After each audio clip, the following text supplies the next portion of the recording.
ప్రభునందు ప్రియులారా, ప్రభువైన యేసుక్రీస్తు నామములో మీ అందరికీ వందనాలు. పరిశుద్ధ బైబిల్ గ్రంథంలో నుండి కొలస్సీయులకు రాసిన పత్రిక 1వ అధ్యాయం 25వ వచనాన్ని చదువుతున్నాను. దయచేసి జాగ్రత్తగా ఆలకించు. దేవుని వాక్యమును అనగా యుగములలోనూ తరములలోనూ మరుగు చేయబడి ఉన్న మర్మమును సంపూర్ణముగా ప్రకటించుటకు మీ నిమిత్తము నాకు అప్పగింపబడిన దేవుని ఏర్పాటు ప్రకారం నేను ఆ సంఘమునకు పరిచారకుడనైతిని. ప్రభు స్తోత్రం. ప్రియులారా, పోయినసారి ఎపిసోడ్లోనే నేను మీకు ఈ వాక్యాన్ని చెప్పాను. ఇప్పుడు మీకు దాన్ని చదివి రిఫరెన్స్తో సహా చూపించాను. దేవుని వాక్యముడు యుగములలోనూ తరములలోనూ మరుగైనటువంటి మర్మమును అంటూ ఆ వాక్యముల గురించి దైవజనుడు పౌలన్న ఎత్తి చెబుతున్నాడు. ప్రియులారా, నేడు క్రైస్తవ సమాజంలో పౌలన్నను చాలా నిరాకరిస్తున్నారు. ఇది చాలా తప్పున్నారు. కొంతమంది పౌలన్న గురించి అసభ్యకరంగా కూడా మాట్లాడిన సందర్భాలలో నేను ఆ పుస్తకాలు చదివి చించేశానమాట. నా బాల్య దినములలోనే రక్షణ పొందిన తొలి దినాలు పేర్లు చెప్తా అంత బాగోదు కనుక నేను పేర్లు చెప్పలేదు.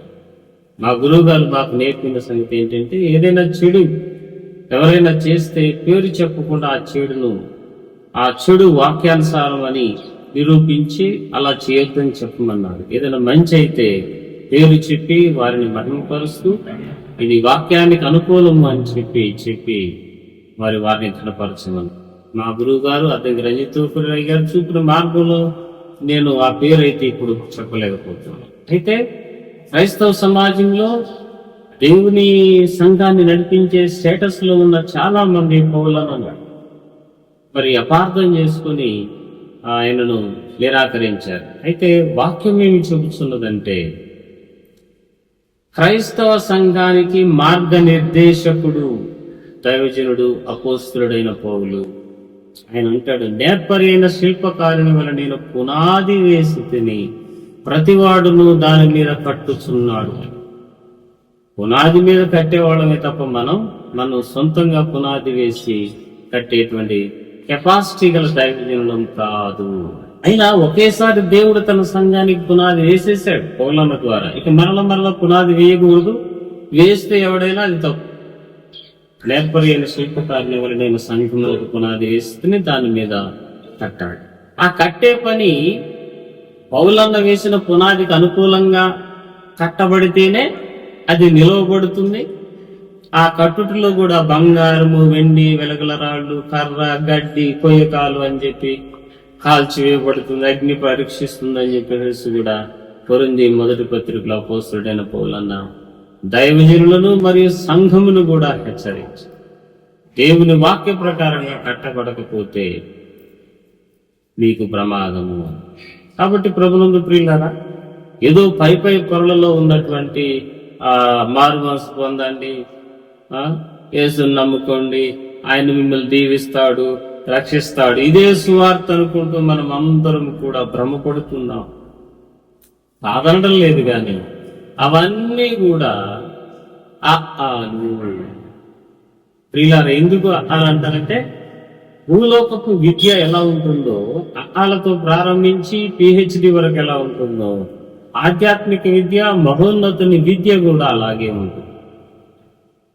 బాల్యంలో మనం నేర్చుకునే సంగతులు వేరు, తర్వాత నేర్చుకునే సంగతులు వేరు.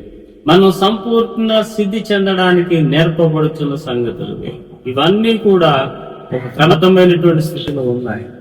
వాటన్నిటినీ మనం నేర్చుకోవాలి. నేర్చుకోకపోతే చాలా ఇబ్బంది. అలాంటి పరిస్థితి ఉంది. అలాంటి పరిస్థితులలో మనము ఫలించుట లేదా పాస్ అవుట అనేటువంటి సంగతి కూడా ఉంది. అది ఎలా ఉందంటే, అది కూడా 3 రకాలుగా మనం మెరుగుదుము.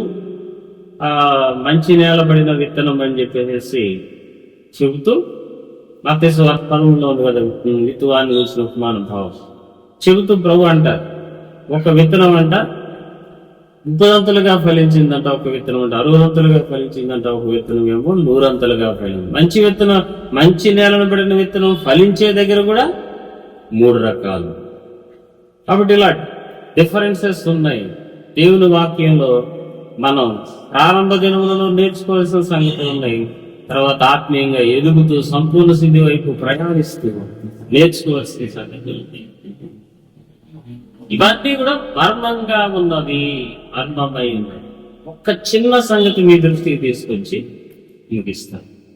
దేవుని వాక్యము అంటూ యుగములలోను తరములలోను అంటూ అన్నాడు, కానీ అసలు ఈ యుగంలో జరిగిన రాయబడిన సంగతులే కదా బైబిల్లో రాయబడి ఉంది. గత యుగాల్లో సంగతులు ఉన్నాయి కానీ అవి మనం ఇప్పుడు సహించలేము.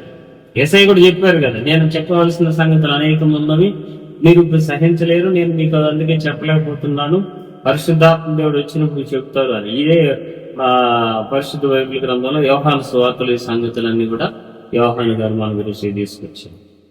కాబట్టి పిల్లారా, గతించిన తరములలో జరిగిన సంగతుల గురించి తెలుసుకోవడం అనేటువంటి ప్రక్రియ తర్వాత పెడితే, అసలు ఈ యుగంలో జరిగిన మొట్టమొదటి ఆదికాండం 1వ అధ్యాయంలో ఉన్న వాక్యాన్ని మనం చదివితే, అసలు ఆ వాక్యానికి ఈనాటి సేవకులు ఇస్తున్నటువంటి వివరణ వేరు, పరిశుద్ధ బైబిల్ గ్రంథం ఇచ్చిన వివరణ వేరు. ఈ సంగతి దైవజనుడు అద్దంకి రంజిత్ తోఫీరయ్య గారు చెప్తే తప్ప తెలుసుకోలేని వాళ్ళు ఇప్పుడు ఆయన గురించి పిచ్చి మాటలు మాట్లాడు. ఈ పోస్కోలు కబుర్లన్నీ కూడా పక్కన పెట్టి వినయమైన మనసుతో దేవుని వాక్యాన్ని గురించి ఆలోచిద్దాం. ఆది యందు దేవుడు భూమి ఆకాశాలను సృజించాను అని రాయబడి, అంటే మొట్టమొదట దేవుడు భూమి ఆకాశాలను సృజించాడు అనే సంగతి మనకు చెప్పాలా? దాని గురించి వ్రాయబడి అనగా కాదని మనకు తెలియదులేదు, మనకు తెలియదు, తెలుసానంట అనవసరం కాదు. అసలు దాని సంగతి ఏంటంటే, మొట్టమొదటి దేవుడు భూమి ఆకాశాలను సృజించాడు అనేటువంటి అన్ని చెప్పడం గురించి కాదు, దేని గురించి వ్రాయబడి. మనందరికీ తెలిసిన సంగతి ఏంటంటే, మనల్ని సృష్టించక మునిపే భూమిని ఆకాశాన్ని అందులో సమస్తాన్ని సృష్టించాయి. లేకపోతే ఎక్కడ ఉండే గాల్లో ఏలాడతాము, ఉఫిరయ్య గారు అంటాము గాల్లో ఏలాడతాము. అలా కాదు, దాని గురించి కాదు. అసలు సంగతి ఏంటంటే, అక్కడ ఈ కొలసి పత్రికలోనే యేసు ప్రభువును పరిచయం చేస్తూ అపోస్తులుడైన పౌలు ఏమన్నాడు తెలుసా అండి? ఆది యందు అన్న మాటకు అర్థం చెప్తూ పౌలన్న ఈ గ్రంథంలోనే వివరణ ఇస్తాడు. చూడండి, 1వ అధ్యాయం 15వ వచనం. ఆయన అదృశ్య దేవుని స్వరూపి అయి సర్వ సృష్టికి ఆది సంభూతుడై ఉన్నాడు. చూసారా, యేసుక్రీస్తు ప్రభు ఆది అయి ఉన్నాడు, ఆది సంభూతుడై ఉన్నాడు అని ఇక్కడ పౌలన్న పరిచయం చేస్తూ ఒక సంగతిని మన దృష్టికి తీసుకొస్తున్నాడు. ఆది కాండంలో ఆది యందు అన్న సంగతి మర్మముగా వ్రాయబడి ఉన్నది.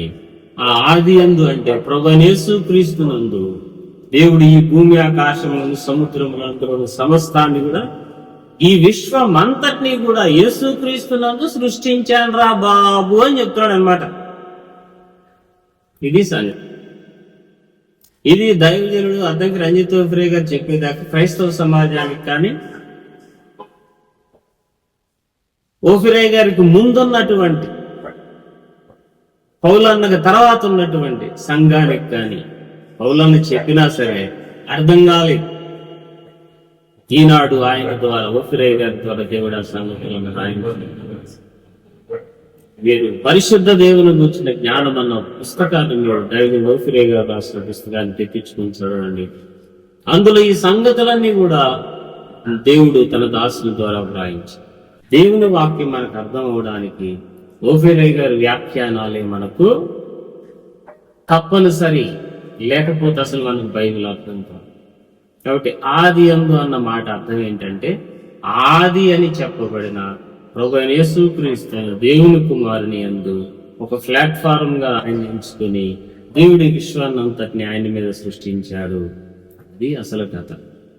ఈ సంగతి పౌలన్నే ఆదికాండ గ్రంథంలో ఉన్న 1వ వచనాన్ని ఈ కొలసి పత్రికలో విప్పి చెబుతూ, అలా విప్పి చెప్పడానికి దేవుడు నన్ను అభిషేకించాడయ్యా అని చెప్తున్నాడు.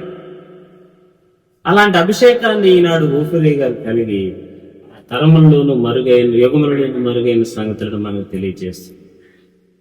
ఇంకా చాలా సంగతులు దైవజనుడి ద్వారా మేము నేర్చుకున్నాం, వాటిని మీ ఎదురు తీసుకొస్తాం. సావధానంగా ఆలకించండి. వాక్యం అంటే ఏదో కథల పుస్తకం కాదు.